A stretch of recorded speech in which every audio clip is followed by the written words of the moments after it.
Imagine a computer so powerful it could solve in seconds what would take today its most advanced supercomputers millions or even billions of years. A machine that doesn't just think in ones and zeros, but in a near-infinite spectrum of possibilities all at the same time. This isn't a scene from the latest sci-fi blockbuster. This is the reality of quantum computing. It's not just on the horizon. It's a revolution that's already beginning, poised to fundamentally reshape everything we know, from how we cure diseases and protect our data to how we explore the deepest mysteries of the universe itself. So, what exactly is this groundbreaking technology, and how is it going to transform our world? Stick around, because you're about to find out. Let's break it down, because I know the term quantum computing can sound intimidating, maybe even a little abstract, but the core concept is actually more intuitive than you might think. Every single computer you've ever used, your phone, your laptop, even the massive supercomputers used for weather forecasting, operates on a simple binary system of bits. A bit is the most basic unit of information, and it can only exist in one of two states, A1 or A0. It's like a light switch. It's either on or it's off. There's no in between. But this is where quantum computers rewrite the rules. Instead of bits, they use something called qubits. And here is the magical part. Thanks to a bizarre, but very real quantum phenomenon called superposition, a qubit can be a 1, a 0, or both a 1 and a 0 simultaneously. It is like flipping a coin that is spinning so fast it has both heads and tails at the very same time. It exists in a state of all possibilities at once, until the moment you look at it or measure it, which forces it to collapse into a single state, either heads or tails, a 1 or a 0. This ability to exist in multiple states at once is the secret sauce that gives quantum computers their almost unbelievable power. Another mind-bending property qubits have is entanglement. When the qubits are entangled, they become linked in a mysterious way.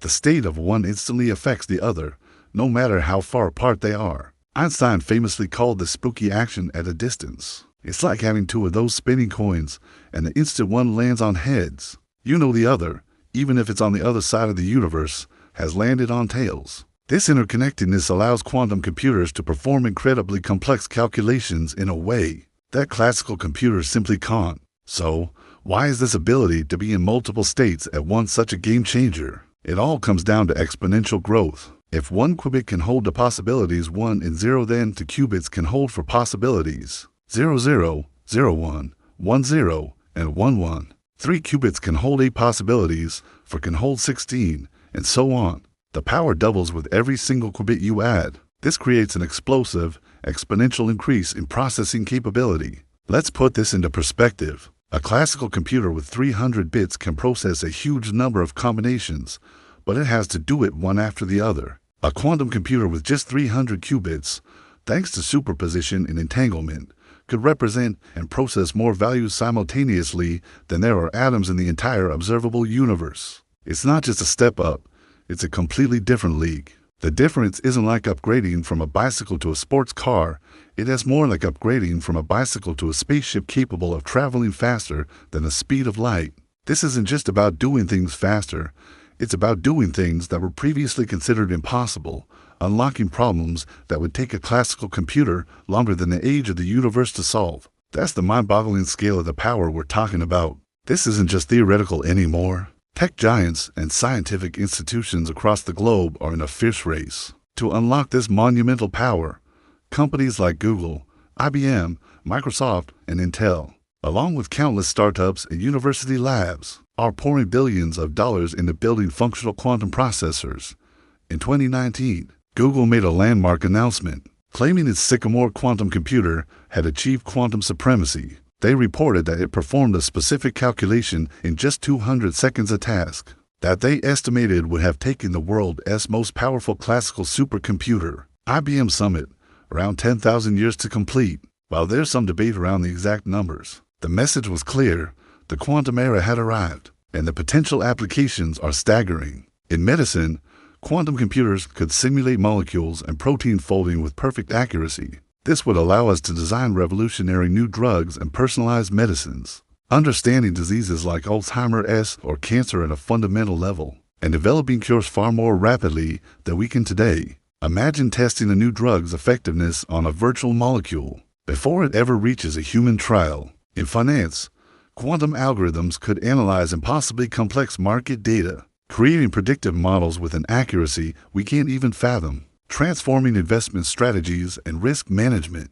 In materials science, we could design new materials with incredible properties from the ground up, like room temperature superconductors that could lead to lossless energy grids. And then there's cybersecurity. The same power that allows a quantum computer to solve complex problems also makes it a threat to our current encryption standards, which are based on the difficulty of factoring large numbers, a task a powerful quantum computer could do with ease. But on the flip side, it also paves the way for a new era of quantum cryptography, creating communication systems that are, in theory, completely unhackable. But before you start thinking your laptop will be replaced by a quantum computer next year, there's a significant catch. In fact, there are several massive challenges. Quantum computers are incredibly delicate, fragile systems. The qubits that power them are susceptible to the tiniest disturbances from their environment. A slight change in temperature, a stray magnetic field, or even a tiny vibration can cause them to lose their quantum properties and collapse into simple ones and zeros.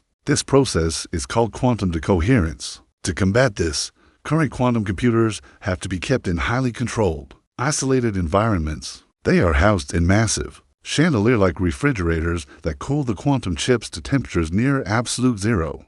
That is colder than the vacuum of deep space, just fractions of a degree above the coldest temperature theoretically possible. It's an environment where atoms practically stand still. Building and maintaining these systems is an immense engineering feat. Trying to keep a qubit in its delicate quantum state is like trying to balance a microscopic soap bubble on the tip of a needle during a hurricane. The slightest disruption and poof, the bubble pops and all your quantum information is lost. This fragility, along with the problem of noise or errors in the calculations, is the primary reason why we don't have large-scale, fault-tolerant quantum computers just yet.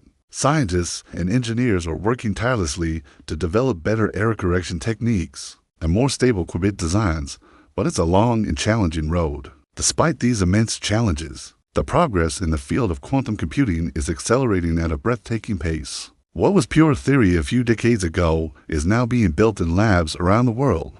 Each year, quantum chips become more powerful, with more qubits that are more stable and less prone to errors. We are moving from the era of noisy, small-scale quantum devices to a future where fault-tolerant, universal quantum computers are a real possibility. Where we finally crack the code when we can build and operate these machines at scale. It won't just be another technological advancement. It will mark the dawn of a new era for humanity, comparable to the invention of the computer or the internet. The world's most intractable problems, developing cures for incurable diseases, tackling climate change by designing new carbon capture technologies, discovering new sources of clean energy, or even unraveling the mysteries of black holes and dark matter could finally be within our grasp. We will have machines that can solve problems not just with logic, but by exploring the vast, probabilistic landscape of the quantum world itself. The quantum revolution isn't something that's coming someday in a distant future. The first shots have already been fired. It's happening right now, and it is going to change everything. Thank you so much for joining me on this journey into the quantum realm. If you found this as fascinating as I do, please hit that like button and subscribe for more deep dives into the technologies shaping our future. I'd love to hear your thoughts in the comments below. What do you think will be the biggest impact of quantum computing? Thanks for watching, and I'll see you in the next one.